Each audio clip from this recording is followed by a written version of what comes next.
Hello, everybody, and welcome back to MTG Bulk Mythic. What I have today is the bonus episode of Kalheim openings. And inside this box is something I did my shopping around, was paying attention. I've had this box for a little while, actually. And because this product was one that was hard to find for what would be considered a reasonable price, right?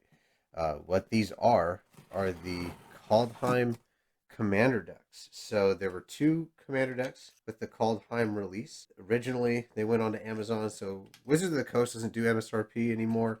It's just their kind of way of being able to allow the market to control the price of their products so that they're not to blame for spiking the price or anything like that. But essentially, when they first came out on Amazon, which is basically how we figure out what the retail price is going to be, they were selling direct from Wizards on Amazon for $20 each. And then they very quickly went up from there. Some places were selling for $30, $35 a piece, things like that. But with most of these products, you want to try to get them as best as you can, right? This is the closest I could get. This is from Channel Fireball. They had both decks and a bunch of throw-ins for $45. So about $5 more than retail, and you got a bunch of throw-ins.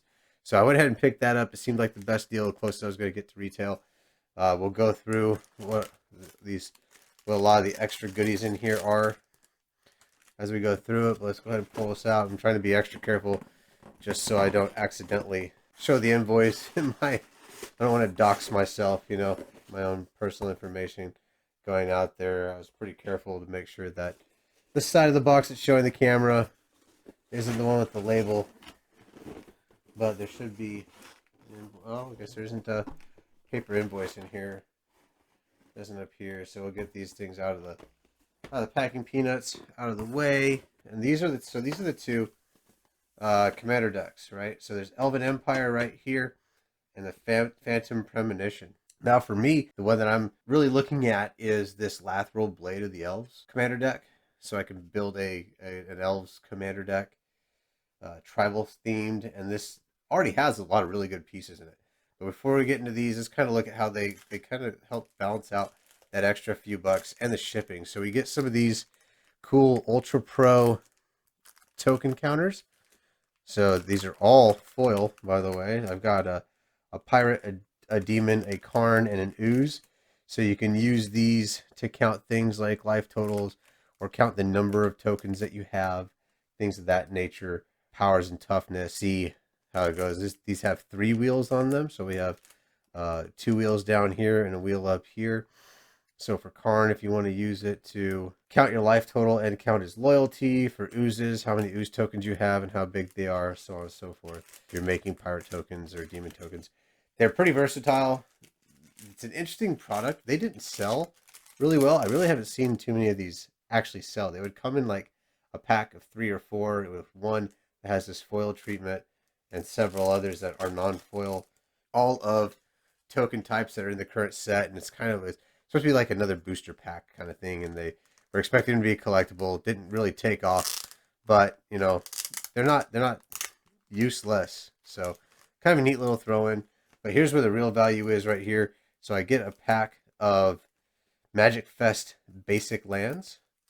So there should be 1 of each color basic land in here, and these of course are foil, and this art style on these lands is unique to this series of the Magic Fest lands. For those of you who don't know what Magic Fest are, they're like convention style magic gatherings that would occur over a weekend in different areas of the world on several weekends throughout the year, usually with at least one premier level tournament, a Grand Prix tournament, or several others, and other side events, things like that. Vendors, cosplayers, all that fun stuff. But because we can't gather right now, they've got these exclusive promos and they're just throwing them in. Again, with the same thing with the lightning bolts here. So I got 2 full art textless lightning bolts. I've got 2 full art textless Path to Exiles and a foil version of the same. And then I've got the Command Fest, which is a Magic Fest specifically for Commander players, Soul Ring, non-foil Soul Ring right there. So there's a foil version of that too, which I got in another pack. So these cards right here, obviously, the Soul Ring the Paths to Exile, the Lightning Bolts, these definitely make up the difference in the additional cost and shipping of these two commander decks, which is why I chose this package. If you can find it, go ahead and pick it up if these are what you're looking for. If you're not looking for the commander decks, then, you know, find something that you are looking for, because they throw those things in with a lot of their different bundle package deals. So we'll go ahead and get cracking these open. The first one here we'll take a look at is the Phantom Premonition. Now these are full 100 card commander decks with this one foil card on the front being the commander. So they are playable right out of the box. They are a decent power level. I wouldn't say I'm super well versed in the ranking system of commander. I just have not played enough against a lot of different decks to really like say, yes, this is like a 5, or this is a 7, or this is a CEDH 9 or 10 kind of thing. But inside the but they are playable out of the box. They're definitely fairly balanced against each other from what I've seen. But inside the box here, you've got a learn to play commander insert that talks about the rules of the unique rules of commander, in addition to the basic Magic game system. You have a fold out deck box that will fit this deck, double sleeved with thematic art on the front of it. Kind of cool. Deck name on the back even. So if you don't have a deck box, you have at least this one here. Not it's a fold out cardboard box, but hey, it's usable. And you get a life wheel that goes up to 20 on one side and up to 40 on the other. So in Commander, you start with 40 life. I guess if you go above 40 life, you better have other things to count with. But otherwise, you got this counter here. We'll go ahead and set these to the side, also known as on the floor, and we'll pull out the deck if we can extract it. Okay, boom. Get that out of the way. Get our plastic here up, and then of course here's our foil. And yes, it has the classic foil treatment, shaped like a potato chip. But that's your commander. It's not getting shuffled in your deck unless you choose to do so with a special mechanic. So Raynar, the Ever Watchful, is 2 colorless, a white and a blue, for a 2/3 legendary spirit warrior with flying and vigilance. And then the first card you foretell each turn costs 0 to foretell. So instead of paying that 2 mana to exile that card face down in the foretell zone, the first one's free. And then whenever you exile one or more cards from your hand and or permanents from the battlefield, create a 1/1 white spirit creature token with flying. That's foretelling. That's exiling like flicker effects. So if you exile a permanent and then it re-enters the battlefield, you still get the effect of it being exiled and get the creatures. So let's see how that looks with the cards that they've already included in this deck. So Banishing Light, right? It's white removal. Exile a non-land permanent an opponent controls. So it doesn't say that his ability will trigger off of any card that your effects cause to be exiled. So this counts, right? Enters the battlefield, create some Kithkin Soldier creature tokens here. Tap 3 of them to give this guy flying. It's a Cloud Goat Ranger. Not sure how that really helps, but I mean, token theme, sure. Some more tokens. This guy's creating tokens. Now, you'll find out that these decks don't have a super focused, hyper focused strategy, but they'll have several different strategies that once you play them and you find which wing or which segment of the deck you like playing, then you can kind of take cards out, put cards in to strengthen it in that direction. Flicker Wisp is a flicker spell there. I'm not too worried about the order of these cards. Ghostly Prison is it's a taxing card that protects you because it forces your opponents to pay mana to attack you. Here's another one that buffs itself whenever another creature enters the battlefield. So you flicker a creature, get a token, and that creature comes back. Both of those will pump it up, kind of thing. Here is your white ramp, but it's 4 mana white ramp, so it's kind of late for it. Return to Dust, good removal. Wall of Omens, Ghostly Flicker, that's what I'm talking about right there. There's a bounce effect, Mole Drifter, obviously. So a lot of token generation, a lot of flicker effects, classic card draw in blue white, and flyers, of course. If you're in blue white, you're going to be playing flyers. So here's some more token generation with basic land cycling. Not exactly ramp, but I mean 2 mana and then go on turn 2, go find another land can help you out. Soul Herder, okay. Here's a really big piece to the exile theme. At the beginning of your end step, you may exile another target creature you control, then return that card to the battlefield under its owner's control. So that's a free trigger at the end step of every turn, of your turn rather, each time for Raynar.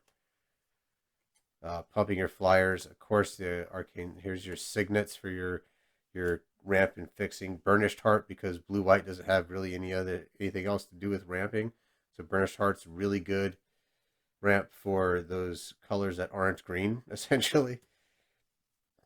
We got a diamond in there to help us out as well. Hero of Bretengard. I think this is a new one. Whenever you exile one or more cards from your hand and or permanents from the battlefield, put that many +1/+1 counters on the Hero of Bretengard. As long as the Hero of Bretengard has 5 or more counters on it, it has flying and is an angel in addition to its other types. As long as the hero has 10 or more counters on it, it is also indestructible and a god in addition to its other types. So you can end up with a human warrior angel god if it has 10 or more counters on it. But also in that exile theme, here's some more white ramp. Go find a plains card, reveal it. If your opponent controls more lands than you, put it on the battlefield tapped. Otherwise, it goes in your hand. Again, it's that night effect where you only get the bonus if you're already behind. So this is another reason why people aren't super thrilled about white. Here we have a Spectral Deluge, which is a bounce spell. There's a giant wizard. So a lot of blue, a lot of flyers, a lot of exile effects, and some token effects. So I don't know if I'm going to do a whole lot to... I don't think I'm really going to update this deck. I might break it apart for other things. Especially the angels, the white angels that are in it for Kalia deck. And then the blue cards, if they do well in like a control shell, maybe go into the Send Triplets deck. But here's Inspired Sphinx, 5/5 for 7 flyer. Enters the battlefield, draw cards equal to the number of opponents you have. So obviously it's a commander card, right? But 7 mana, 5/5, draw 2 or 3. Can't be that bad. And then you can just create Thopters for 4 mana for as many times as you can spend 4 mana. There's Brago. He used to be great. Now he's just kind of meh. But Brago, the Eternal King, all the time. And here's our Sky Diamond for the rest of the ramp. And our fixing is going to be Chancery, Guildgate Tower, Cryptic Caves is turns in, it's a colorless land in the beginning, and then turns into card draw late game to kind of keep you going, especially if you're kind of controlling Myriad Landscape. Is also ramp for decks other than green. Quite a few dual lands here, but no shocks, no fetches, kind of disappointing. Of course, they are trying to keep the price point of these down. Yes, the secondary market can drive them up. There's a lot of greedy feedies out there that they immediately do the MTG finance math on these things, and then they'll go buy out Walmart. They'll go buy out Target. They'll try to buy out their LGS, or the LGS will just run the cost up if they put too much value in there. So there's always that push-pull of, do we put a lot of high-value, high-cost spells in these things because they're powerful, and it'll make the decks more fun to play, and it'll give us more excuses to reprint, running the risk that there's no control over the retail cost of things, which kind of takes them out of the hands of the beginning commander player, which is really what these are for. Or do they just kind of keep them mediocre at best, so that they're available to the target audience, and then try to balance that with, well, they're not terrible, right? So I think these are pretty darn close because they're not terrible. They have some of the right staples in it, and even though, like, at release, the MTG Finance Math was saying that these decks had, anywhere from $60 to $80 worth of value cards in them. They still stayed fairly available. Like I said, there's a little bit of a price hike on them. Up to as much as like $30-$35 in some places, depending on how greedy people were. But if you shopped around and you paid attention, you were still able to get them for nearly retail most of the time. So here's the box for the Elves, the life counter, and the little insert guide for this deck. But this is the one that I'm more looking forward to having, because I'm probably going to dissect it and add to it and build it up to something a little bit more powerful, a little bit more fun to play. And this is the Lathral, the Blade of the Elves deck. Pop that out there. So this is a 2 black and a green for a 2/3 with menace. And whenever it deals combat damage to a player, create a 1/1 green elf warrior creature token. Or that many. Okay, never mind. Create that many. So if it deals 2 damage to a player, you get 2 tokens. If you pump it up, and it deals damage, then you get even more. And then you can tap it and tap 10 elves you control. Each opponent loses 10 life, and you gain 10 life. So we'll take a look here. From my initial review of the deck list, that last ability isn't super likely to happen, just with the way this is built. But there are ways that you can manipulate or add to or modify this deck so that you can get to that last ability. And that threat of losing 10 life, that's a game ender a lot of times, especially by the time you're going to have 10 elves in play. So it's kind of an elf ball commander. We'll take a look at what we have here. I like Cutters. I like Massacre. Here's Scarblade. Very good one. 3 mana 1/1, but you can tap, discard an elf card. Target creature gets -X until in a turn where X is the number of elves you control. So turns all of your elves into removal spells as long as you have a board.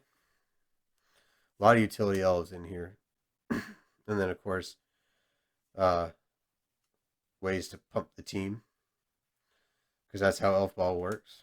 You have your classic ramp elves, token generation,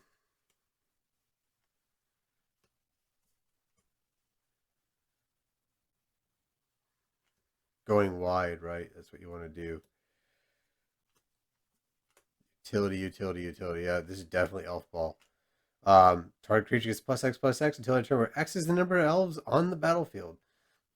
So, funny thing about that one, on the battlefield means also your opponent's board. So if you have an opponent that just happens to have some elves in play, or shapeshifters even, because they are also elves, that adds to that +X. And if you give Lathral that +X against somebody who doesn't have at least 2 creatures to block it, then you're going to get a bunch more tokens for the next time around. So pretty cool there, right? Here's add mana equal to the number of elves you have. And the Abomination of Lana War, the Elf Horror. Pretty hilarious there. So getting back to it, had to plug in the power cable. The camera was getting a little bit low. We'll try to get through here. Moldavine Recollection, that's like one of the first ones a lot of people are taking out of this deck for some other things. Shaman of the Pack is definitely an end game right there. Serpent's Jar, another one that a lot of people are taking out for other things. But, I'm going to have to go a little bit of deeper dive on this. I'll rebuild it, come back to it a little bit later on in my Commander series, so I could talk about how it came together. Imperious Perfect is in the historic Mono Green Elves deck, because it pumps the team and makes more elf tokens, so you can just go wide and get bigger at the same time. Casualties of War, that one's super expensive, especially if you're not guaranteed to at least get, you want to get 3 things out if you're going to spend 6 mana. Not always available there. Don't always have targets for it, right? And here again are the mediocre dual lands that you're going to have. Your classic fixers, even in green, you're going to be playing Myriad Landscape. A bunch of basics. You always need basics. And then what else we got here? Here's Elderfing Ritual list, a 3/1 for 3. When it dies, return another elf from your graveyard to your hand. Poison the Cup, removal spell here. Turn it upon the tide, it'll get you some more of your elves back. Because in every good tribal deck, if you've got utility creatures, once they're removed, they're usually pretty key to your strategy. You want to get those back. Here's some more doubling your elves. Binding of the Gods is removal, ramp, and everything else in one.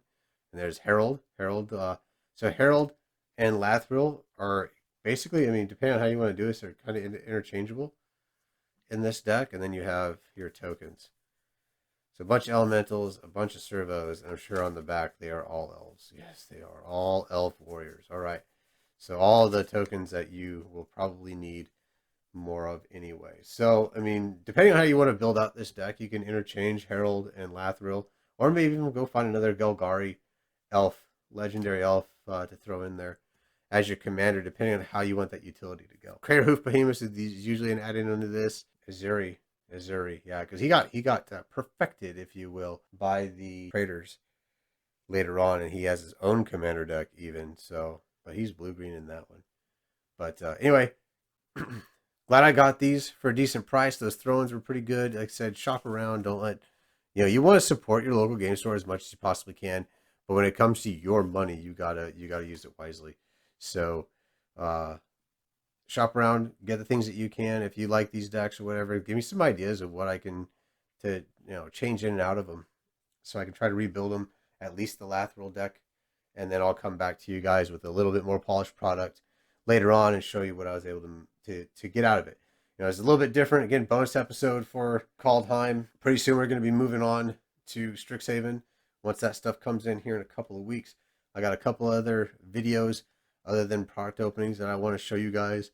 So I'll be making those here in the next few weeks. In the meantime, just let me know which ones you like, which ones you really enjoyed, what you think I'm doing right, what you think I'm doing wrong. I'm here to try to provide you guys with something that's entertaining. If you like it, give me a thumbs up.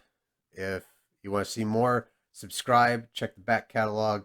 And if you know someone who might get some value out of this as well, share with a friend and let them know that we're out here sharing our hobby together.